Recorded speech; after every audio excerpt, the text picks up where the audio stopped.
Photos pour site de rencontre, les photos idéales pour Tinder, Happen et toutes les autres applications de rencontre.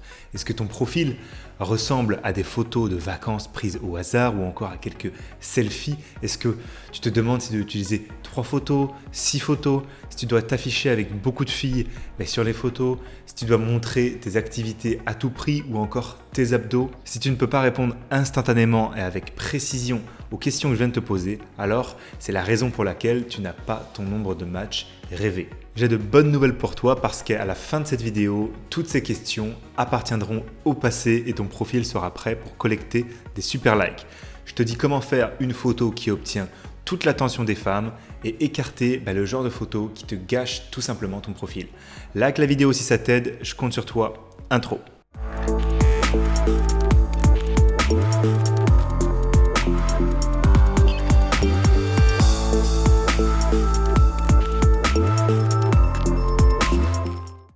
Laisse-moi me présenter en 5 secondes si tu ne me connais pas encore. Comme tu as pu le voir dans cette intro, je suis William, un entrepreneur de carrière, mannequin depuis peu, mais ici à l'attaque des meilleures stratégies pour te faire briller en ligne et plus dans le but de t'obtenir des rendez-vous avec des filles que tu vas réussir. À ce sujet, dès à présent, tu peux récupérer une formation gratuite spéciale Tinder que j'ai préparée pour toi et d'autres applications de rencontres.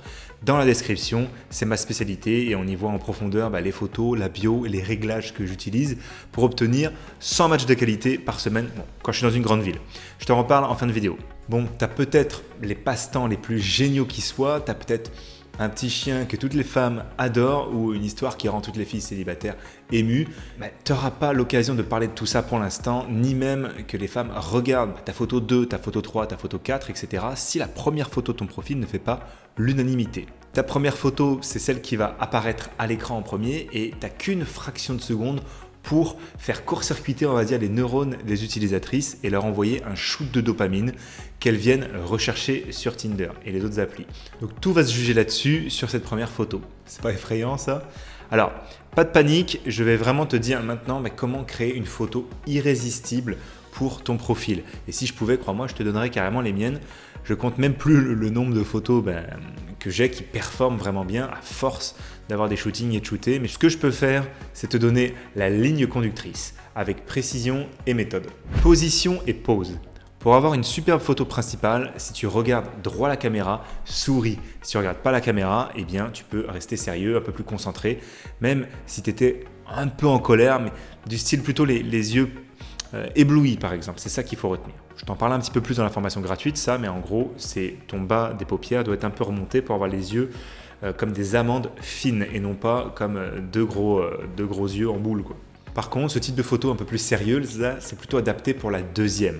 C'est viril, c'est cool, mais demande-toi la chose suivante. En entretien d'embauche, par exemple, les premières secondes, est-ce que tu arrives en faisant la gueule ou en souriant? À partir de maintenant, je pense que tu sais quoi travailler, quoi répéter, encore et encore, afin d'arriver à un score au-dessus de 9,5 sur 10, comme tu peux voir mes photos ici. C'est vraiment ton seul objectif à partir du moment où tu quitteras cette vidéo. Une autre règle pour avoir une bonne photo principale, il faut montrer ce qui est à partir juste de la taille. Pas les pieds, pas les jambes, ça n'a rien à faire là-dessus et pas un environnement qui peut distraire l'œil. L'environnement peut être cool, peut être beau, mais il doit être blur, flou ou effet bokeh si tu préfères. Tu googles ça, tu vas comprendre. C'est un petit peu un arrière-plan vraiment détaché du sujet. Avant que j'oublie, rejoins notre canal privé de Telegram pour des conseils en tout genre avec les femmes que je ne mets pas forcément sur cette chaîne YouTube. Une photo de haute qualité.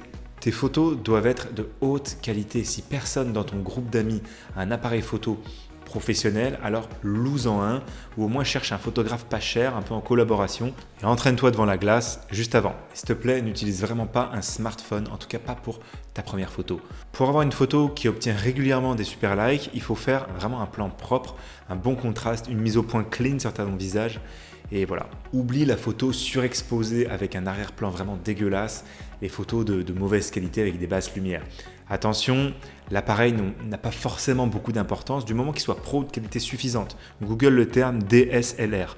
Avant que je passe sur le prochain point, mets pause et n'hésite pas justement à laisser un commentaire, même si c'est technique, j'y répondrai. Le nombre de photos idéal. Combien de photos tu dois mettre sur ton profil? C'est important parce que la plupart du temps, quand les gars ils m'écrivent, j'en vois 9 sur 10 qui font tout le temps ça pas correctement. Ils ont une bonne photo, mais c'est la seule. Donc qu'est-ce qu'ils font? Ils utilisent juste celle-ci parce qu'elle a un écart avec les autres. c'est pas bon.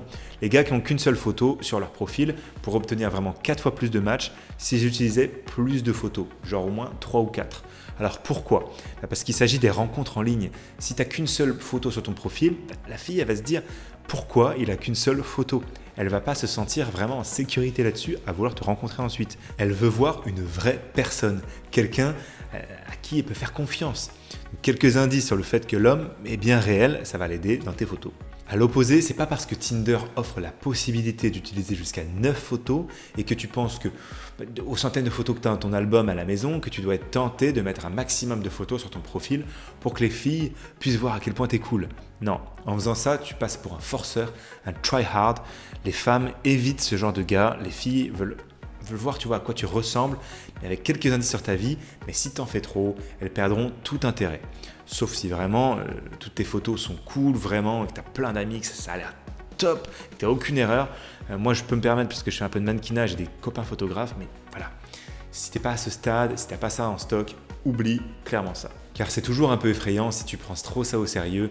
Tu vois, la fille, elle veut voir un petit peu d'insouciance et un petit peu de mystère, mais assez de certitude pour voir si t'es son type. Donc retiens bien ça, c'est un bon milieu à avoir. Donc si tu veux lui mettre de l'eau à la bouche, mais que tu veux quand même la laisser un peu sur sa faim, mets juste 3 ou 4 photos sur ton profil. C'est le nombre idéal. Imagine que tu vois une nana sur Tinder et la première photo montre son visage et elle est vraiment ton type. La deuxième photo montre un petit peu son décolleté, là tu es vraiment excité. Et sur la troisième photo, elle marche sur la plage en bikini, là tu vois vraiment son corps qui est incroyable. Mais ensuite tu vois la photo numéro 4 et celle-ci est vraiment légèrement différente. À ce stade tu te demandes si les premières photos n'étaient pas finalement des coups de chance. Et si la dernière est celle à quoi elle ressemble vraiment en fait. Si elle s'en était tenue juste aux 3 premières, tu aurais vraiment tout de suite swipé à droite, tu n'aurais pas eu de doute. Et voilà. Et là, tu l'as pas fait. Et c'est pareil du côté des filles. Il ne faut pas que tu leur donnes cette mauvaise photo de toi. Et là, tu vas me dire, ouais, c'est mentir, blablabla. Non, ça, c'est se présenter à son avantage, c'est-à-dire le physique. Puis en conversation, du challenge, de l'humour. Ensuite, en rendez-vous, tu te présenteras un autre avantage, qui peut être celui d'être cool, d'être masculin, d'avoir un bon feeling entre vous deux. Puis en relation intime, un autre angle de tes avantages, comme ta technique au lit. Et puis ça deviendra naturel, petit à petit, ensuite vous créerez des bons moments, des bons souvenirs ensemble. Mais au début, tu dois vraiment faire attention et bien te présenter car les autres le font, tu dois le faire aussi. Type du jour. Oui, les vêtements peuvent avoir leur importance et tu dois trouver tout un tas de trucs sur internet à ce sujet, mais l'important, ce n'est pas tous les articles que tu lis, mais vraiment de suivre une ligne de conduite complète d'une personne qui a déjà les résultats que tu veux avoir. Alors, tu verras dans les vidéos que je sors en ce moment, en début 2022, là, que la barre d'expertise quand même est assez haute sur tout ce qui est physique, la dose de franchise aussi, parce que voilà, sur les sites de rencontres, le physique ça compte énormément, c'est capital, et donc je me dois de te faire ces analyses. C'est le physique dans la vraie vie aussi, même socialement, les beaux sont plus respectés et écoutés quand les moches, eux, sont quand même mis de côté. Le truc par contre, c'est que les gens ne savent pas que ce physique se change. Enfin, je ne parle pas du corps, ce serait trop bateau, tout le monde le sait que le corps peut se changer avec un peu d'exercice. Là, je te parle vraiment du visage. Alors bien sûr, il faut mettre l'énergie, des exercices à faire, une diète, etc. Mais si tu suis mes conseils au quotidien et que tu n'as pas encore de résultats, je me dois de te le dire, il faut que tu bosses ou que tu reviennes bosser avant de faire d'autres photos. Ton physique, les femmes et les hommes ne sont pas si différents que la plupart des coachs te font peut-être croire. Leur créneau de coaching simplet, c'est peut-être sympa, mais moi, j'aime tailler dans le gras tout en restant pro. J'ai fait un petit jeu de mots. Donc regarde mes vidéos d'analyse faciale tout simplement et laisse un commentaire pour encourager notre monteuse. Elle fait ça vraiment propre et sans tabou. Petit clin d'œil ici. Alors si tu veux aller plus vite, regarde dans la description, il y a soit des cadeaux liés à ce sujet sur tout ce qui est Tinder et photos, soit des formations complètes de transformation faciale et l'idéal c'est de suivre ça avant de suivre mes programmes Tinder et Insta. Oublie pas que tu peux m'écrire aussi en privé sur Insta ou sur email si tu trouves que c'est un sujet un petit peu sensible dans les commentaires. Mais en tout cas, merci d'être arrivé au bout de cette vidéo, je suis sûr que ça va vraiment t'aider et si tu as aimé tout ça, je t'invite tout simplement à liker la vidéo pour que d'autres gars comme toi puissent en profiter dans leur vie respective. Et si tu veux plus de résultats en général avec les filles que ce n'est pas encore fait, je te conseille tout simplement de t'abonner à la chaîne. Prends soin de toi, on se voit à la prochaine vidéo, je vais t'en mettre d'autres ici en forme de playlist. C'était William, ciao.